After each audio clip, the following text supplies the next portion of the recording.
بسم الله والحمد لله والصلاة والسلام على رسول الله. صباح النشاط وصباح المعجنات. النهاردة بقى كده هنعمل مع بعض شوية بكاكين طرية وبطريقة سهلة جدا جدا. يلا بقى كده حطولي اللايك، واللي مش مشترك في القناة يشترك. ادي كده بقى جبت البولة اول حاجة ونزلت فيها بكيلو من الحليب، وحطيت على كيلو الحليب كوباية من السمنة وكوباية من الزيت. قلبت بقى كده كله مع بعضه وركنت بقى كده الحليب بتاعي. جبت البولة ونزلت فيها ب2 كيلو من الدقيق، يبقى كده ال2 كيلو دقيق اخدوا معايا كيلو من الحليب وكوبايه من السمنه وعليها كوبايه من الزيت. نزلت بقى كده على الدقيق ب4 معالق كبار من السكر، ورشه من الملح اللي هي السنه، وظرف من الخميره الفوريه. هنقلب بقى كده كله مع بعضه. وكمان كنت طحنه شمر وينسون. نزلت برده كده على الدقيق بتاعي بالشمر واليانسون. انا حمصته ودقيته في ايد الهون ونعمته، ونزلت طبعا على الدقيق بتاعي. اخدت بقى كده البوله بتاعتي وقعدت في الارض علشان اعرف اتحكم في العجينه بتاعتي. وهنزل بقى كده بالسوائل اللي هو كيلو الحليب بالتدريج يا جماعه، ما تنزلوش بالسوائل كلها مره واحده، لان ده بيختلف من دقيق للتاني. طبعا الكيلو الحليب اخد معايا ال2 كيلو الدقيق بالظبط. ممكن بقى الدقيق بتاعك ياخد اقل او ياخد ازيد، طبعا على حسب نوع الدقيق.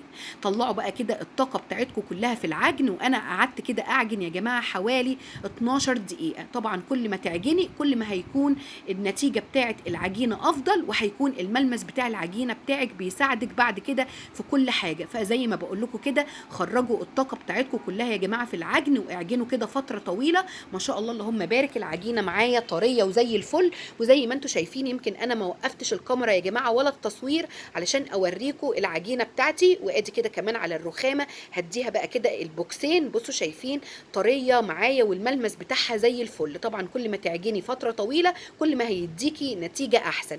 ادي كده البكاكين بتاعتي اهي. اظن يا جماعه ما فيش اسهل من كده. جبت بقى كده البوله وسبت بقى كده العجينه بتاعتي ترتاح حوالي 10 دقائق. انا ما سبتهاش تخمر، انا سبتها بس كده ترتاح 10 دقائق، لان كل ما تسيبي العجينه ترتاح كل ما هتعرفي تشكليها زي ما انت عايزه. ادي كده زي ما انتم شايفين بشكل بقى كده البكاكين بتاعتي. انا عن نفسي بحب البكاكين يكون الحجم بتاعها كبير. طبعا انت لو عايزاها صغيره صغري، لو عايزاه الحجم بتاعها يكون وسط ده بيكون في ايديكي. انا كده هشكل الكميه كلها. ما شاء الله الكميه يعني ال2 كيلو عملوا معايا كميه حلوه قوي. انا طبعا هسيب لك كل المقادير وكل المكونات في صندوق الوصف. اللي مش عارف مكان يا جماعه صندوق الوصف، هو تحت الفيديو. يعني تحت العنوان بيكون سهم صغير كده على ايدك الشمال، هتضغطي عليه هتلاقيني كاتبالك كل المقادير وكل المكونات في صندوق الوصف. انا عملت كمان 2 كيلو، انا هكتب لك كمان مقادير الكيلو. وانت طبعا بتضاعفي الكميه زي ما انت عايزه، لان في ناس بتحب تعمل كميات كبيره 3 كيلو 4 كيلو وبتشيلهم في الفريزر. لكن انا طبعا عملت 2 كيلو كده علشان في ناس يعني بتحب الطريقه تكون سهله وما بتحبش الكميات الكتير. فانا هسيب لك طبعا مقادير الكيلو، وانت ضعفي الكميه زي ما انت عايزه. ادي كده بقى انا شكلت البكاكين بتاعتي زي ما انتم شايفين. جبت بقى كده الصواني، واول بقى كده الصينيه اخدت كام قرصايه من اللي انا عملتهم في الاول خالص. يعني اللي انا عملته في الاول هو اللي انا ابتديت بيه. حطيت طبعا كده في الصينيه، اكيد طبعا حضراتكم فاهميني انا بقول ايه.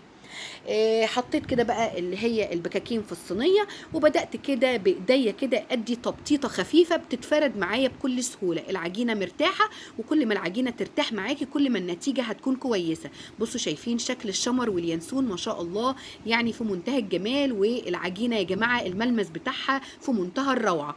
بصوا يعني هي بدأت كده ان هي ترتفع معايا، وانا كمان لسه كمان ما سبتهاش تختمر، يعني انا ما سبتهاش فترة طويلة. هنجيب بقى كده تاني صاج اهو معايا، وهبدأ برضو كده اخد البكاكين. فحاولوا كده اللي انتوا تاخدوه هو اللي تكونوا عملتوه اول حاجة، علشان ما يتعبكوش في الفرد. انا طبعا ولا احتجت مردنة، ولا حطيت دقيق، ولا فردت بفرادة، ولا حطيت دقيق من فوق ولا من تحت ولا اي حاجة. هي ما شاء الله طرية، والملمس بتاعها كويس جدا، وبتتفرد معايا زي ما حضراتكم شايفين بكل سهولة. بصوا شايفين يعني تقريبا الفيديو شارح نفسه يا جماعة. واكيد طبعا حضراتكم فاهميني، واكيد شايفيني برضو انا بقول ايه، فاكيد انتوا فاهمين. ادي كده اهو زي ما انتم شايفين، ادي كده تالت صاج معايا اهو. هاخد برده كده البكاكين اللي انا شكلتها، وزي ما انتم شايفين كده برصها في الصاج، ويا دوب كده بدي تبطيطه بايديا بتتفرد معايا بكل سهوله. سيبوا بس كده العجين بتاعكم يرتاح علشان يعني يريحكم في الفرد وما يتعبكوش، ولا تحتاجوا فراده ولا تحتاجوا دقيق ولا تحتاجوا اي حاجه. ما شاء الله اللهم بارك، ال2 كيلو عملوا معايا كميه محترمه جدا. ادي كده برضو ايه، يمكن ده كده الصاج اللي هو قبل الاخير. انا طبعا يا جماعه كنت مشغله الفرن من قبلها حوالي ب10 دقايق، يعني انا كده جيت في اللي هو الصاجين او ال3 صجان الاخاره كنت شغلت الفرن. ادي بقى كده الكميه بتاعتي كلها اهي. انا بقى كده في المرحله دي هسيبها تخمر براحتها. طبعا الجو حر، انا سبتها نص ساعه بالظبط، وانا كده معديه والله لقيت يعني ريحه الخميره ظاهره. ادي كده بصوا شايفين شكلها عامل ازاي، ما شاء الله ارتفعت معايا وزي الفل.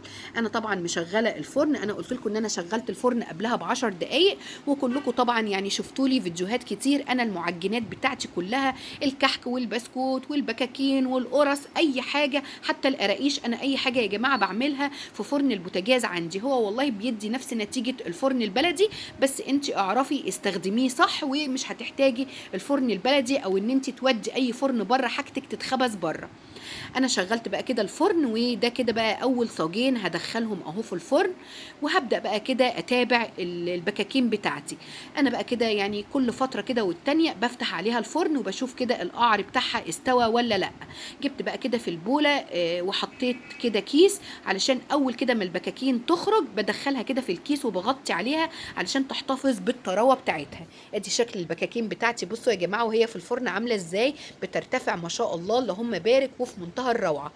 ادي كده اول كده ما بلاقي القعر استوى بيبقى كده في ايديا معلقه، بقلب كده بالمعلقه وبشوف القعر استوى، بطفي الفرن من تحت وبشغل عليها الشوايه، لان انا عندي البوتاجاز يا جماعه الشوايه والفرن الاثنين مش بيشتغلوا مع بعض، فعادي برضو ما فيش اي مشكله. انتوا شايفين اهي المعلقه في ايديا وبخرج الصاج كده، بقلب كده بالمعلقه. اول كده ما بلاقي القعر احمر من تحت بشغل عليه الشوايه، واللي بقى بلاقيه يعني جنب استوى وجنب لسه، فانا بفضل كده ايه اقلب في الصجام بتاعتي ناحيه اليمين وناحيه الشمال علشان كلها تبقى واخده تسويه واحده. وبالمعلقه برضو كده باخد وبحط كده في الكيس وبقفل على الكيس. ادي الصاج اهو، لقيت كده القعر بتاعه احمر من تحت، شغلت عليه الشوايه كده زي ما انتم شايفين، وده كده بقى شكل البكاكين بتاعتي وهي لسه في الفرن وانا مشغله عليها الشوايه. يمكن ده كده يا جماعه اخر صاج انا عملته. ادي كده الكميه كلها. طبعا احنا يعني في الجو حر واحنا بقى كده في مصايف، لو انت رايحه المصيف اعملي كده 2 كيلو ولا حاجه وخديهم معاكي في علبه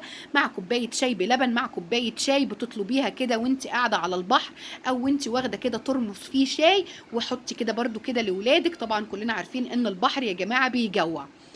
لو انت برضو هتفطري بيها هتتعشي بيها مع حته جبنه مع كوبايه شاي مع كوبايه شاي بلبن، بتبقى في منتهى الجمال. وبصوا بقى كده شايفين شكلها عامل ازاي واللون بتاعها. ان شاء الله حبايب قلبي تجربوا الوصفه بتاعتي، وان شاء الله تكتبوا لي في الكومنتات، ويلا بقى كده حطوا لي اللايك، واللي مش مشترك في القناه يشترك، وما تنسونيش كمان في دعوه حلوه من قلوبكم. مع السلامه، هتوحشوني.